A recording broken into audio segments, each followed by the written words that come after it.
things that I did, once I saw that it was safe for me to do that, once I felt like my feeling is going through the trauma was the hard part.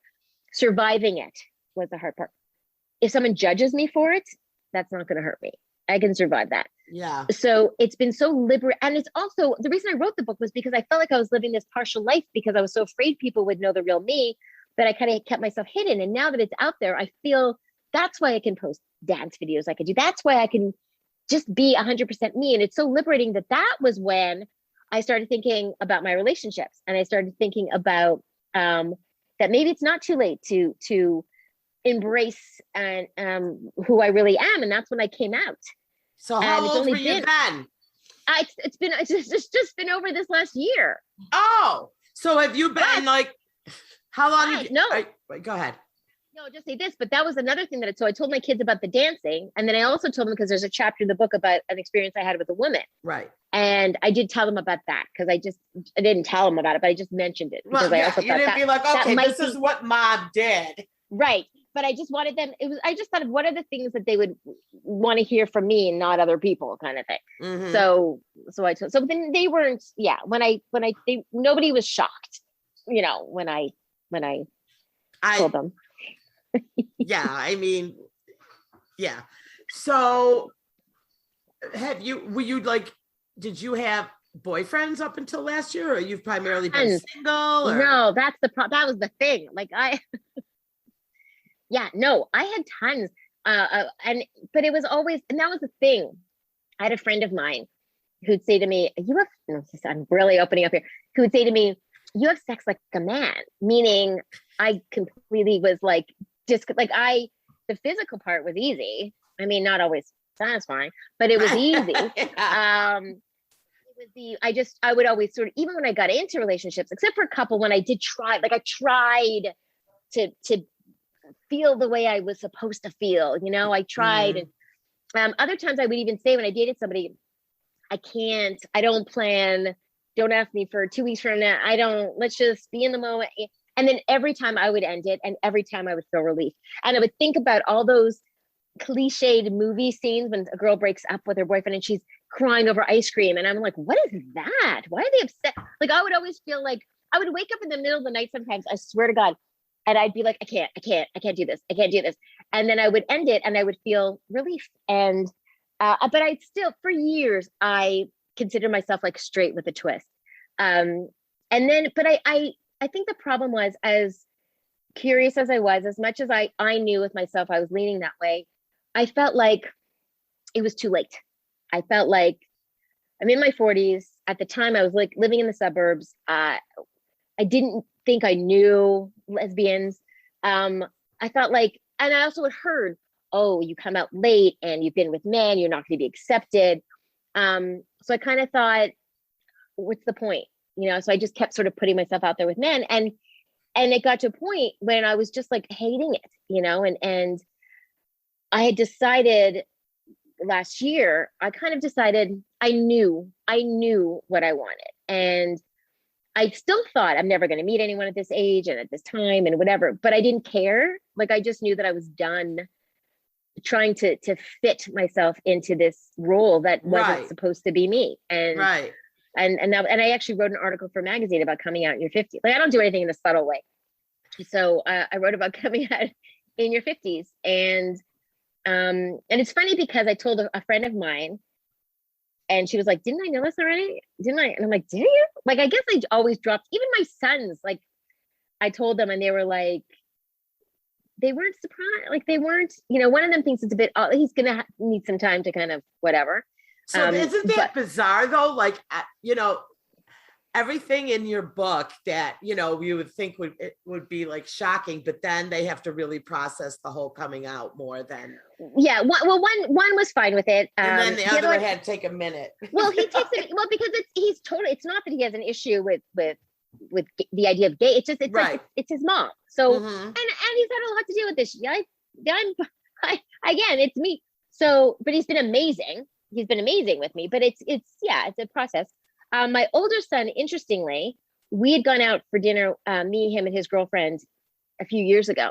And we were at dinner and she said to me, I see you dating women. I think you should be dating women. And she knew nothing of my past. And I was like, really? And I remember that night we went online and like, but I just still, I thought, no, I'm not gonna meet anyone.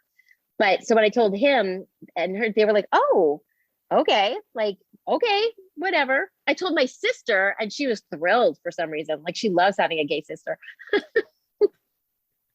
And the thing is, one thing we talked about is it's tough for me because my mom would have been so happy for me. Like my mom would have been just like the most accepting, loving, and it's sad for me that I can't share this part of me with her because it really is, it's a big deal. I really do feel like I was this damaged puzzle piece and I kept kind of smushed myself into this puzzle and thinking I was damaged, but I wasn't. I was just in the wrong puzzle. Yeah, right. Exactly. So, are you dating anybody now? I did meet somebody and I've been dating somebody for a few months. Yeah. Yeah. And is that like your first serious relationship? Yeah. With oh, it is. Yeah. Yeah. Yeah. And what's funny too? It's that, so the first time my first experience was during the crazy time with my ex-husband, and it was somebody I knew and I was attracted to. And I remember she kissed me and I remember thinking the craziest part of it is that I felt like it should have been weird, but it wasn't weird. Like the weirdest part was that it didn't feel weird at all. And it didn't feel weird. She was your friend. No, well, we had known each other and then lost touch and then met up again. Okay. And I'm like, geez, if it's like your best friend, like that shit right there should have been weird. No, we met again and she had come out. And, all right. Yeah, so we just became really good friends. But I was married and it just wasn't. Mm-hmm. So this is the first kind of, but it's interesting too, because even from the very first date, it sounds so, oh my God, I hate that I'm sounding so cheesy and cliche, but it felt right. Like it was normally, and I feel bad for God, if any man I dated, listen, but every time I went on a date with a guy, I was never nervous ever. And there were times when I think, like if it was online, I didn't know them, I think I should be feeling nervous or something. And I never did, because my thought was like, I'm just going to go out and meet someone and like talk to somebody. And I always find it interesting to hear about people and but I guess in my head, I was never thinking, oh, he might be the one, because I knew he wasn't the one. So there was no pressure. Whereas this time I didn't feel pressure when I was meeting her, but there was a very different instant connection that I hadn't felt. And I remember leaving there thinking like, whatever happens, even if things will work out with us, it really solidified that this was where I was supposed to be. And again, even if I never met anyone again, I can't even think of the right word, but oh God, again, forgive my cheesiness, but it did give me this feeling of peace that I hadn't had before. Do you hear that, Lauren? Maybe that's what you need. I don't think it's. I love to mess with Lauren. Maybe she'll take the invite to that progressive lesbian Facebook group sooner than later. No. Go on TikTok. Go on lesbian TikTok. That'll turn you on. That is insane. Like I never even realized that existed. And a friend of mine who was married and she had open relationships. She told everybody she was bisexual. She was on the podcast. And I used to always joke with her and I'm like, someone's going to get voted off that island and it's going to be him. And sure enough, they're not together now. And she's with a woman. But anyway, she's the one that told me about the whole lesbian TikTok. So I was it's insane. It's like, listen, it got me through a big part of the pandemic for sure. I mean, but did you ever I just started really looking at TikTok in the last month or so. And my daughter was always like, Mom, don't do it. You'll fall in a hole in 4 hours will go by. And no, I don't do that. I don't do that. Yeah. So I have fallen in holes. And can I tell you what the last hole on TikTok I fell in was? How to remove your own IUDs. What? I fell in a hole and I watched 1 hour of young millennials showing Come how to on. remove their Okay, well, IUDs. I know everything there is to know. I know the proper way to remove it. Well, that's great. So that's going to really come in handy. So, and it was a TikTok. It's like all the sensation because they claim the IUDs are so bad for you and that they change your personality. Oh, wow. Yeah. Oh, yeah. I was in a hole. Okay, I've never. The safest way to do it is to do it at home. Jeez. Yeah, they had to get it out immediately during the pandemic because you don't understand. It was poison. Okay. They're poison. The TikTokers have taught me.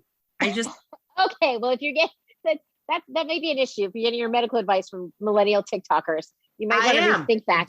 That's where I'm at. It's, it's hard enough to get our, rights for women's reproduction. Yeah, exactly. We don't need to be really doing that at home. Jesus. So that's me. Yeah, so that was the one hole I fell in. And then I fell in, my niece showed me lesbian cottagecore. What's that? Lesbian cottagecore on TikTok. Okay. Cottagecore. I hope I'm saying it right. Dr. Dyson can check that out. Lesbian cottagecore. So on TikTok. So it's like a whole lifestyle where it looks like you're living in like a dollhouse. Oh my God. So you're going into you're going into like these micro, like I'm just saying lesbian TikTok. You're going into these like little micro kind of. No, I'm going deep. Whew. All right. Okay. That's funny. So these are some of the things that I have learned. So cottagecore even has its own sort of flag. Right. Wow. And there's lesbian cottagecore. Oh, come on. Oh, Lord. Oh, it's insane. Like, it's crazy. You've got to like the way these people, their gardens and it's like they live in like an Alice in Wonderland life 24/7. They dress like, Lauren, are you seeing any of it? Look at Lauren's like looking at her screen right now. I can see she's looking at it. Jeez. But, I will tell you, though, it's not kind of, but one thing that I did find interesting being when I would just kind of go on to lesbian TikTok, one thing, there is this like you were saying how there's a lot of arguments and stuff like that. There's an interesting kind of, not fight, but I can't think of what the word is, between, there are, a lot of them are young. You'll have these young gay, usually maybe more tomboyish type, stud type or whatever, who will post these like, mask. I'm gonna get your mask, but I've just learned that term.